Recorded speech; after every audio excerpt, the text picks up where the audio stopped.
எதிர்பார்க்கிறாங்க. புருஷனுக்கு கூட அதான். ஒரு கணவன் ஒரு மனைவியின் இடத்துல என்ன எதிர்பார்ப்பார் அப்படின்னு 22 வருஷமா ஸ்டடி பண்ணி காரியத்தின் கடைத்தொகையை சொல்றேன். ஒரு மனைவியின் இடத்துல ரெஸ்பெக்ட தான் ஒரு ஹஸ்பண்ட் ஃபர்ஸ்ட் எதிர்பார்க்கிறார். ரெஸ்பெக்ட்.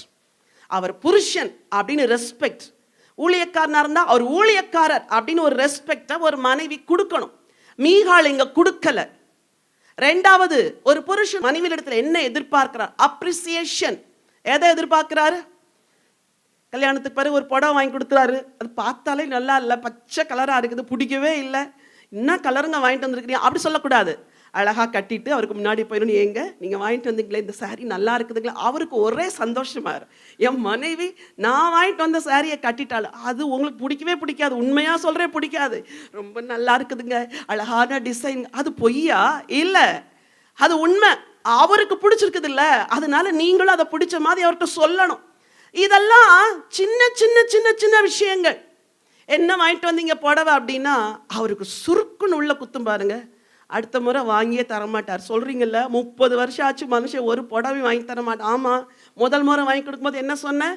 நல்லா இல்லைன்னு சொன்னல, அதனால அவர் டிசைட் பண்ணிட்டாரு, இந்த காசு கொடுக்குறேன் நீயே போய் வாங்கிக்கோ, நான் செலக்ட் பண்ணா நல்லா இல்லை. சிஸ்டர்ஸ், வார்த்தைகளினால குடும்பத்தை கட்டணும். வார்த்தை பிள்ளைக்கும் அதுதான், புருஷனுக்கு அதுதான், இன்லாஸ்க்கும் அதுதான், சமுதாயத்திலே அதுதான். இந்த மீகாள் அவமதித்தாள். இன்னொரு பெண் இருக்கிறாள், அவளும் ஒரு ராஜாத்தி. ஒரு பெரிய விருந்து நடக்குது, ராஜா கூப்பிடுறாரு, அம்மா ராஜ கிரீடெல்லாம் தரிச்சிட்டு என் மந்திரிகளுக்கு முன்னாடி என்னை கௌரவப்படுத்துறதுக்கு நீ வா அப்படின்னு கூப்பிடுறார். ஆனா இந்த பெண் சொன்ன பதில் என்ன சொல்லுங்க? வரமாட்டேன். இது எவ்வளோ ரிபல்லியஸ் ஆன்சர்ல, வரமாட்டேன். அங்க விருந்து நடக்குது பெண்களுக்கு, அவ அதுலயே லயிச்சிட்டா. இன்னைக்கு சொல்றேன், உங்களுக்குன்னு ஒரு உலகம் இருக்கலாம். நீங்க ஒரு ஸ்கூல்ல ஒர்க் பண்ணலாம், ஒரு ஹெச்எம்மா இருக்கலாம், ஒரு நர்சிங் சூப்பரண்டா இருக்கலாம், நீங்க ஒரு ஹை பொசிஷன்ல நீங்க இருக்கலாம், ஒரு கம்பெனில சிஇஓவா இருக்கலாம். ஆனா வீட்டுக்கு வந்தா நீங்க யாரு? நீங்க ஒரு ஒய்ஃப். பிள்ளைங்க உங்களுக்கும் சொல்றேன், நீ ஸ்கூல்ல டாப்பரா இருக்கலாம், ஸ்போர்ட்ஸ்ல நீ ஃபர்ஸ்டா வரலாம், வீட்டுக்கு வந்தா உங்க அப்பாக்கு நீ பிள்ளை, உங்க அம்மாக்கு நீ பிள்ளை. எல்லா டியூ ரெஸ்பெக்டையும் உங்க பேரண்ட்ஸ் கொடுக்கணும். நீ ஒரு காலேஜ்ல டிஸ்டிங்ஷன் வாங்கியிருக்கலாம், காலேஜ் ஃபர்ஸ்ட் வாங்கியிருக்கலாம், உங்க அப்பா 8வது வகுப்பு படிச்சு, உங்க அம்மா 3வது வகுப்பு தான் படிச்சிருக்கலாம். எந்த இடத்துலையும் உன் வார்த்தையில உனக்கு என்னமா தெரியும், உங்களுக்கு என்னப்பா தெரியும் அப்படி நீ சொல்லவே கூடாது.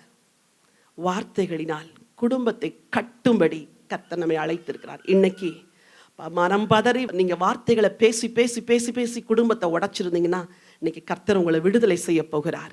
ஸ்திரீயே, உன் பலவீனத்தின் நின்று நீ என்ன செய்தாய்? விடுதலையாக்கப்பட்டாய். இன்னைக்கு ஒரு டெசிஷன் எடுத்துட்டு போகணும். ஆண்டவரே, என் வேர்ட்ஸை நான் சரியா யூஸ் பண்ணுவேன் ஆண்டவரே, கேர்ஃபுல்லா யூஸ் பண்ணுவேன் ஆண்டவரே, என் வாயில பலவீனமே இனிமே இருக்கக்கூடாது, விசுவாச வார்த்தைகளை பேசுவேன்.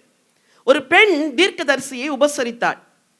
அப்போ ப்ராஃபட் கூப்பிட்டு கேட்கிறாரு, நீ எங்களை இவ்வளோ சகல சலக்கரணையோடு கவனிக்கிறியே, உனக்கு நான் என்ன செய்யணும்? சொன்ன பதில் என்னது? நம்மளா இருந்தா, ஐயோ எத்தனை வருஷம் பிள்ளை இல்லாம இருக்கிறேன், இந்த ஆண்டவர் என் ஜெபத்தையே கேட்கலையா, நீங்களாவது ஜெபம் பண்ணுங்கய்யா அப்படிதான் நம்ம சொல்லியிருப்போம். அவ சொல்றா, எனக்கு அவளுடைய பர்சனாலிட்டி ரொம்ப பிடிச்சிருக்கு.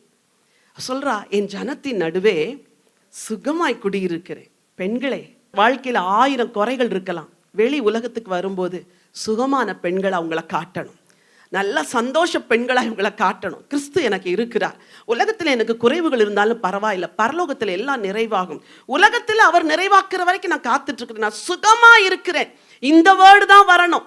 இன்னையிலிருந்து பக்கத்துல பார்த்து சொல்லுங்க, உன் வாயின் வார்த்தையில கவனமா இரு அப்படி சொல்லுங்க பார்க்கலாம்.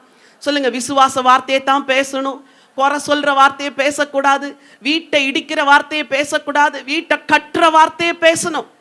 புத்தியுள்ள ஸ்திரீ தன் வாயின் வார்த்தைகளினால் குடும்பத்தை கட்டுகிறாள். சரி,